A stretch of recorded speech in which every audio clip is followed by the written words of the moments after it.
Kalimera, welcome to Stupid Ancient History, Stupid A-Level Greeks. As always, the sun's, well, not really shining. We're trapped in the house, I'm wearing a toga, my Kylix is full, and today we're going to look at the occupation of Decelea in 414 BC. And before we carry on, we should really address that perennial issue of, is it Decelea, is it Decelea, do you spell it with a C, do you spell it with a K? The answer is it doesn't really matter. I've always known it as Decelea, but you know, I am not Greek, so some people say Decelea, some people say Decelea. In terms of how you spell it, because you're preparing for a written exam, not an oral exam, it doesn't really matter. Some of the sources spell it with a C, as it's spelled in the OCR textbook, which unusually for these textbooks is accurate. But other sources, particularly Lacta sources, will spell it with a K. It really does not matter then. No one's going to pick you up in the exam for spelling it one way or another. All I would suggest is that you pick a team and stick to it and make sure you get it right all the time.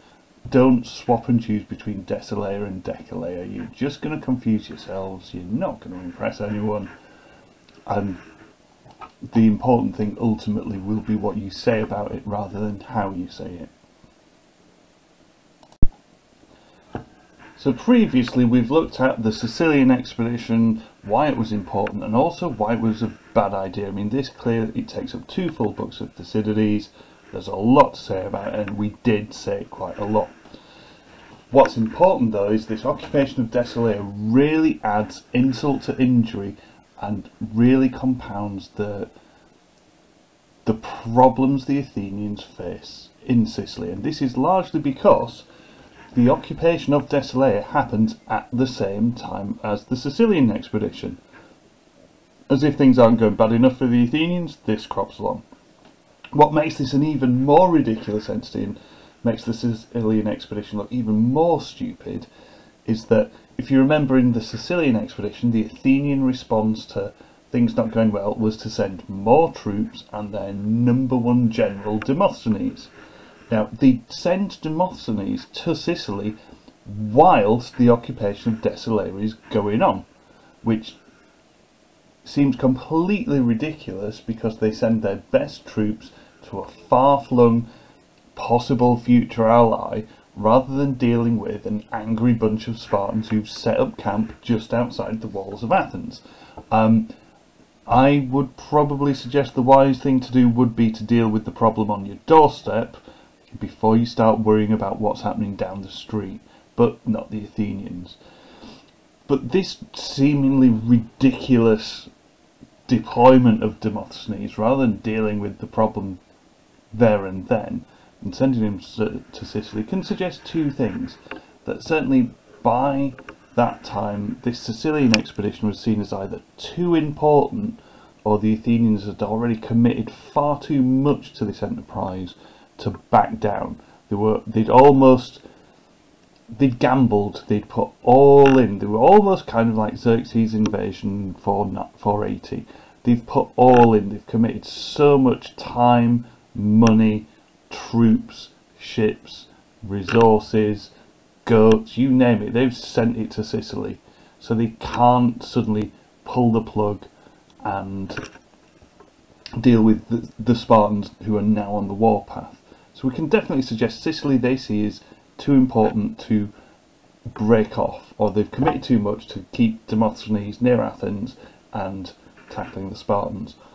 Or the other side to this idea could be that the Athenians simply didn't see the Spartans, at least initially, as a threat.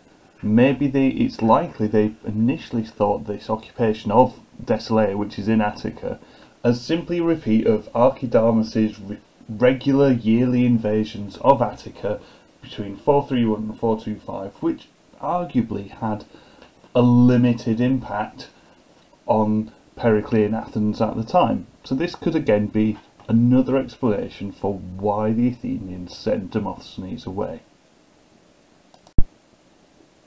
And now to Sparta and their motives.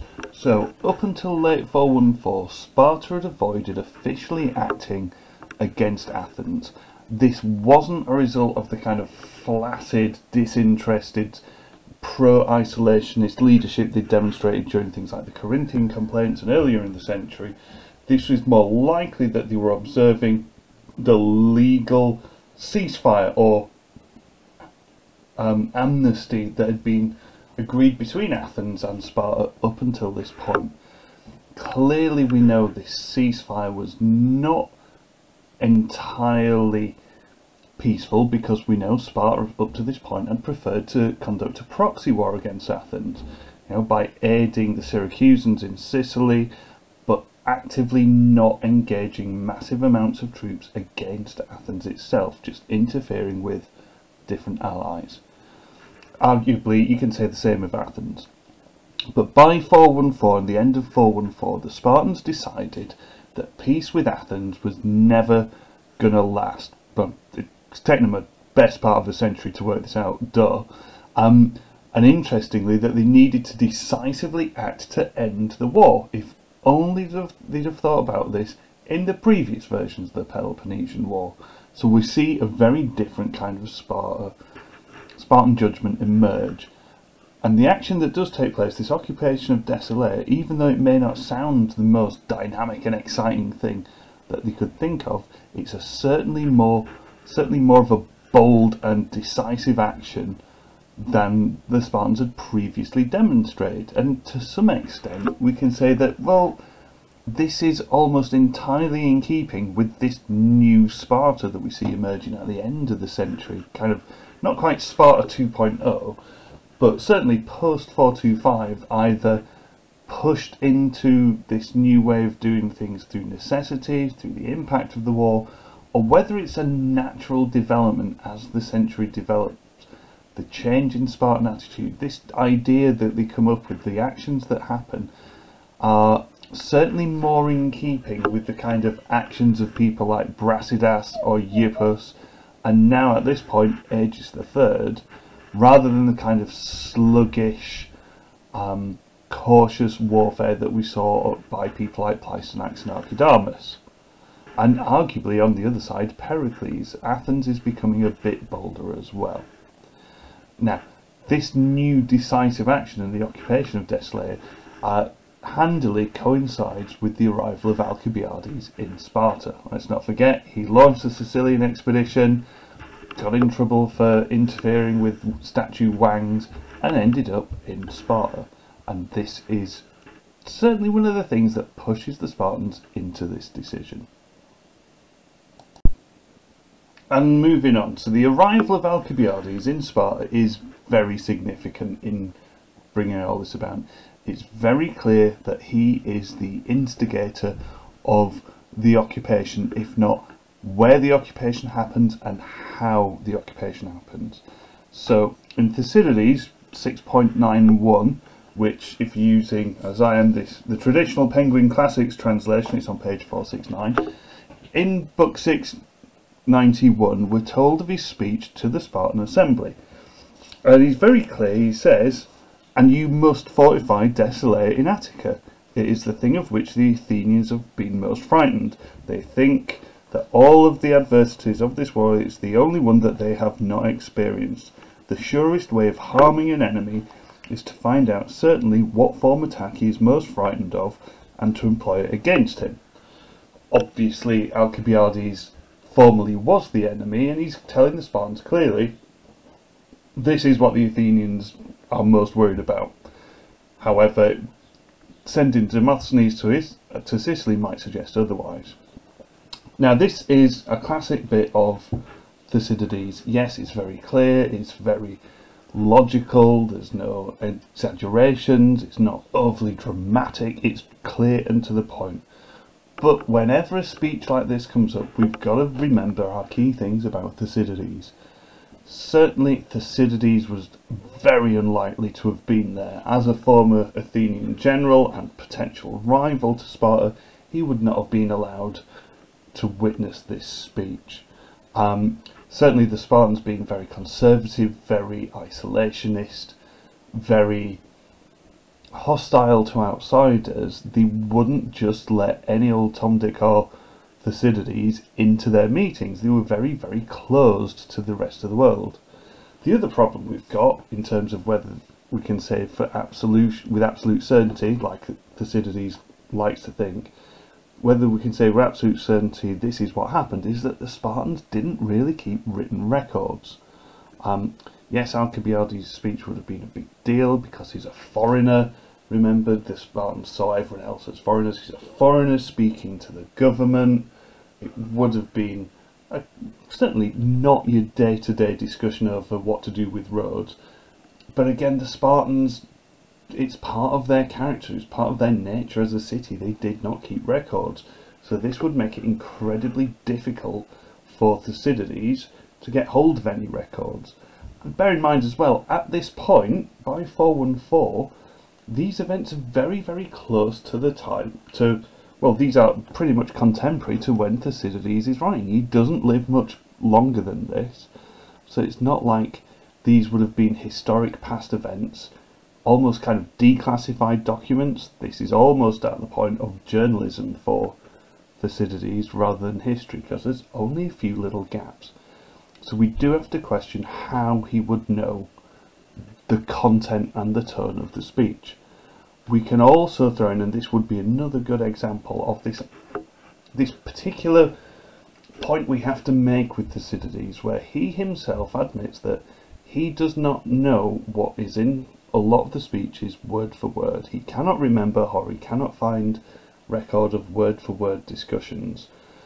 This would be a very, very good example. Clearly in this, even though he's pertaining to record what Alcibiades said, words out of his mouth, this is one of these examples where Thucydides admits that he has the general gist of the speech that's given or the discussions that's had, but effectively he's filling in the gaps. He's putting words in Alcibiades' mouth. Although, so when we look at the tone and what he actually says, we can't trust whether it is word for word, but we do know that it is highly likely that it was Alcibiades who would have suggested to the Spartans to fortify Decelea. It's not an obvious choice necessarily for a Spartan attack, in that it's north of Athens. They've got to go around Athens. It's quite tricky. But certainly occupying Decelea was most likely, if not absolutely, Alcibiades' idea, but also his emphasis on this is what will threaten and terrify the Athenians. Absolutely, this is the kind of information that someone like him, an Athenian aristocrat who's had experience of Athenian government, would bring to Sparta. Either way, it certainly convinces the Spartans, and off they go. They pack up their army and they troop off up to Attica. And so on to the actual details of the occupation. Sorry, I know it feels like we've taken a long time to get there, but hey, it's in keeping with the tone of the Peloponnesian Wars. Everything takes a long time. So the details of the setting up of the occupation is in Thucydides, Book 7, 18 to 28. Even though the occupation lasts a while, there's not a huge amount of coverage in there for something that he sees so important, because largely once the occupation has been set up and happened, we can take for granted that the pattern of the Athenian and Spartan engagements do not change. It becomes business as normal. So, on to the occupation. Broadly speaking then, this plan they come up with is initially to build an epitaikismos north of Athens. Epitaikismos, as we know from previous instances, is the proper term for a temporary fortification. In the first instance, yes, they build an epitaikismos, but ultimately there are plans to make this a more permanent position. If the Spartans can hold this position for as long as possible, it will have the maximum effect. So this plan of building epitaikismos has all the hallmarks of Athenian strategy. We've seen them deploy it in places, most notably at Pylos. We've just seen 3 epitaikismos being built on the southern harbour at Syracuse. So this idea of temporary fortifications is very, very Athenian, and certainly is there as part of the influence of Alcibiades. But Decelea is really, really key. It is very, very strategic. It cuts off land access and effectively the main road from Athens to the northern harbour of Oropus, which is essential for food and resources coming from the north from its allies such as Chalkis. Obviously, knowing what we know about the terrain of Greece, it's very mountainous, very hilly, it's very difficult to get across. Cutting off this main road will have been a bit of a hammer blow. It's not like you can just go around it. So cutting off the Oropus harbour and the resources from their northern allies, this now means, I mean, Athens is not starving. They are not cut off completely. Remember Athens, naval town, massive harbours at Piraeus and so on. But it does mean the ships that now sail from places like Chalkis in the north now have to sail around the kind of peninsula at Sunium, that very southern tip of Attica, which makes it certainly more risky in that navigable bit of water can be quite tricky. We know peninsulas historically in the 5th century Greece have not been the best things to sail around.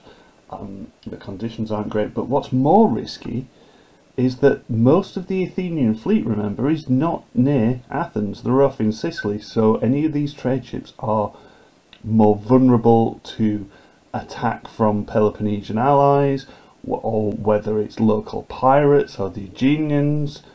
They are more risky, and it takes longer, and obviously sailing a ship longer costs more than sticking all the goods on a horse and cart.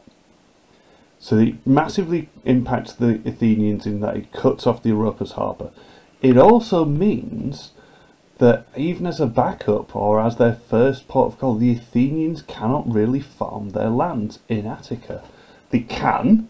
The Spartans haven't occupied all of Attica, and all of Attica is not on complete lockdown, but Athenians would risk Spartan raids. Their security is certainly not established. So it means the Athenians also are going to really struggle to farm the land in Attica to gain resources or gather food that way. Another thing that this will do, again, it's the mere presence of the Spartans. This also threatens the security of one of Athens' main sources of income, other than its allies, and these are the silver mines and the marble mines right throughout the Attic region, particularly the massive silver mine at Laurium. Even though it's south of Athens, it is still an exposed site, and we know how important this was because this was the mine that effectively paid for Themistocles' ships in 480, his wooden walls. So Athens is really becoming very, very locked down and isolated, and at this point they are probably certainly very glad for the Periclean long walls. Ultimately then, the occupation of Decelea is not strategically difficult to get your head around, but we do need to consider a few things. We see this certainly is a change from the previous Athenian strategy of a yearly invasion. Remember, from 431, in the early years of the war, Archidamus put forward this plan and protracted this war of a yearly invasion of Attica, where the Spartans would invade for a bit, they'd burn some trees, but ultimately then they'd go home, which had limited impact on the Athenians. They'd just go back into Athens, look out the walls, look at the Spartans burning down their olive trees, get a bit disgruntled, but ultimately wait for them to disappear or to do one. And until plague came around, it was relatively limited impact.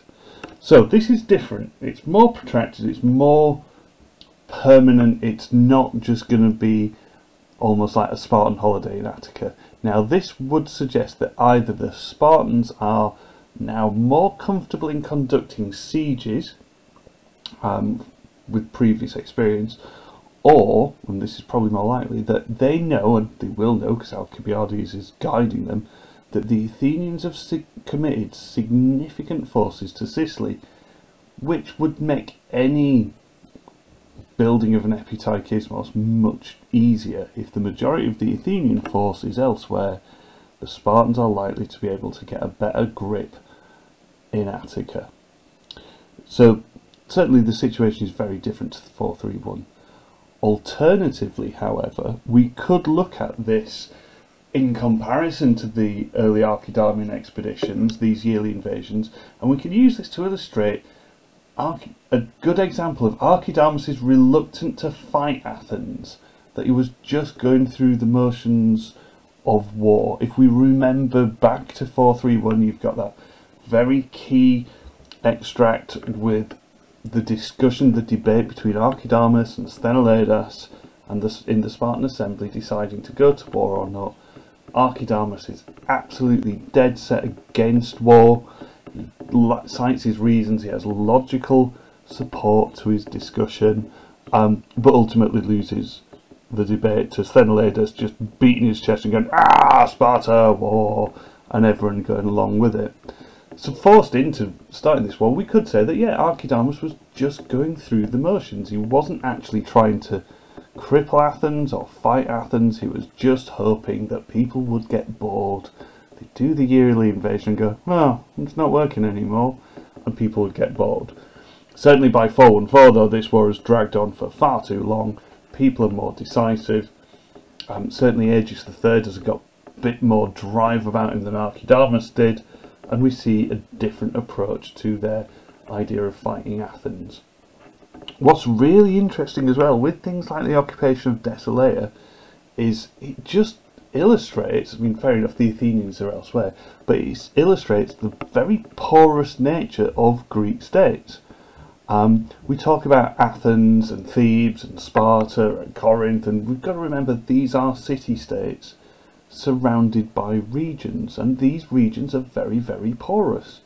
They are certainly not well defended. The fact that the Spartans can just waltz an army into Attica, of all places, and set up a fortification just shows how fluid movement is outside of these walled-in city-states. We get a hint of this in works like I can't remember, it's Aristophanes, where you get this idea of life in the countryside pretty much carries on.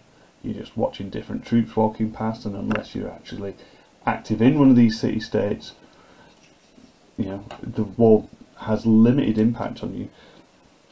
But the fact that the Spartans can just walk around and decide to rock up in Attica, literally it's like someone moving an army into your back garden and you not being able to notice it, shows how porous they are and just how undefended some of these massive regions can be.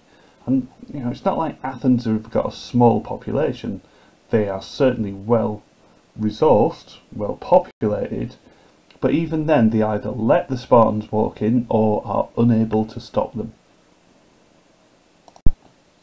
And so to the impact of this occupation of Decelea.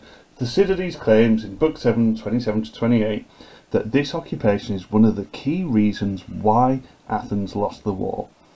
Certainly it has the immediate impact of cutting off a major source of food and supplies for Athens. It makes it difficult for Athens to feed itself. These new sea routes that food has to be brought in from places like Chalkis are more expensive. The average cost of food increases. This becomes a drain on not only the private economy in Athens, so the average Athenian is now paying much more for the basics of life, but this will drain the Athenian treasury as well, as they will, to avoid conflict and civil unrest, they're going to have to, at least in some way, subsidise the cost of food. Now, we know the Athenians worry about this, and throughout the period Athens repeatedly and unsuccessfully try dislodging this epitaikismos, particularly with cavalry. We're told they repeatedly attack with cavalry. This has the immediate impact of very quickly large numbers of the Athenian horses that the cavalry rely on, they become lame, further weakening Athenian military resources. What's probably even a bigger impact, a third impact, is that with this establishment of a more permanent fortification, 20,000 slaves revolt, 20,000 Athenian slaves revolt, particularly from the silver mine at Laurium, which means the Athenians are short of money. Arguably, 20,000 slaves, that's not an insignificant number. This could They obviously do run off some of them definitely to the Spartans. We can assume a good number of these will have been kind of Peloponnesian prisoners of war. This again bolsters the Spartan numbers, and even if they are just there in a support capacity, they help establish the more effective fortification. So Athens, yeah, ultimately they now have no source of income from their silver mines. They are almost entirely reliant on tribute from their allies. We also know the other big impact here is that Athens is already committed to this sinking ship, this money pit, this ongoing disaster that is the Sicilian campaign. Throw into this mix then the fact that you've got the economic drain of no silver mine, you're having to pay for people's food, you can't import food cheaply, you can't feed your population, you've got Spartans roaming around Attica causing all kind of bother. This massive drain means it's going to be really, really difficult for the Athenians to continue the war against Sparta and its allies. Certainly Nicias and Demosthenes in Sicily can't really expect further reinforcements from Athens because Athens is already weakened, they've got Spartans to deal with. But once the Sicilian campaign completely collapses and the few Athenians return, we know the Athenians have got to start rebuilding a navy, raising a new army, and arming them, and they now lack the financial resources to do this. So part Sicily, part occupation of Decelea, it really does a number on the Athenian ability to continue the war against Sparta and its allies. Which leads us nicely into our little mini debate about the nature of the occupation of Decelea. Again, we're trying to think ahead how might it be raised in an exam as a question. Now, Thucydides claims that the occupation, more than anything, led to the end of the war. It's a bold claim, and we need to obviously assert, well, is this necessarily the case? On its own, we can say it certainly made things more difficult for Athens. We've established it was successful, it cut off their immediate food source from their allies, it started to drain the Athenians financially, it crippled their cavalry, it had the added bonus of decommissioning one of the mines. It certainly spread discontent in Attica, which would also have made things more difficult for Athens to continue its war. You have a population that were not best pleased that the cost of basics had probably increased, maybe even doubled. We know the population of Athens, and particularly the oligarchs, were not too impressed with the current Athenian leadership and how they were dealing with the Sicilian expedition. So we've got further discontent in Athens, and certainly will have given the Athenians a bad taste as regards to protracting the war. You will have had more people demanding a change in relations with Sparta, maybe an end to hostilities. But if this occupation and cutting off this road was all it took to bring Athens to its knees, then surely a longer occupation, or a more strategic occupation by Archidamus, would also have brought Athens to its knees. We would assume that if Decelea is so strategic, that Archidamus would most likely have at least considered setting up his temporary fortifications there. Which leads us then, well, we've got to look at the occupation of Decelea from the other side. Maybe it wasn't just Decelea, maybe Thucydides is overemphasizing. And we can say, yeah, we agree with Thucydides to some extent that in context the occupation of Decelea was hugely significant in ending the war, but the context arguably is as important, if not more important, than the action itself. We have to remember that Athens in 414 is significantly weaker than Athens in 413. 431, sorry, not 413. 431 under Pericles. When Archidamus begins to invade, Pericles is prepared for this. We've got long walls, he's built up resources. So Athens can weather this regular storm. By 414, Athens cannot. It's committed vast numbers of men, resources and so on to foreign wars, to Sicily. They are already very shaky. They've also had good 15, 16, 17 years of ongoing conflict with Sparta and others. So there's a natural drain that will have happened, both financially, physically, but mentally as well. In terms of morale, the Athenians will be as sick of this war as anyone else. So by committing particularly to Sicily, Athens have less ships, less troops and less resources in Attica. It's likely had they had a stronger force in Attica, it would have been easier to dislodge the Spartans, making the occupation less effective. But as it stands, they've already overstretched themselves significantly.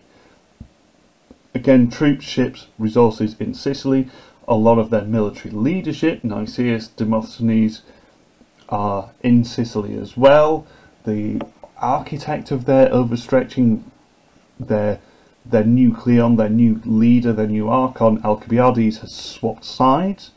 So there seems to be a lack of clear direction in Athens. So Athens is already massively overstretched, and the occupation of Decelea just takes out the knees from under them. They're doing a handstand on a tightrope, and the occupation of Decelea just cuts the tightrope. You know, it's a precarious position to be in at the best of times, but the occupation is the hammer blow that really brings the whole thing crashing down, forces some change in the Athenian rule and who particularly runs Athens, but also their outlook and their ability to continue this war. At this point, it seems that Athens are simply just going through the motions, protracting the war as much as they can, and they do, because it doesn't end quickly, to try and gain a better position to lose in. It seems really unlikely, after the occupation of Decelea and the failure of Sicily, that Athens are going to do anything other than lose. It's just a case of how badly they lose and what they can do about that. So there you have it, the occupation of Decelea. What Thucydides claims is the main reason Athens lost, but as we know in context, it's the context that counts. Thank you for listening. I hope this has been useful and not too tedious. Leave a comment below and we'll see you next time. Bye.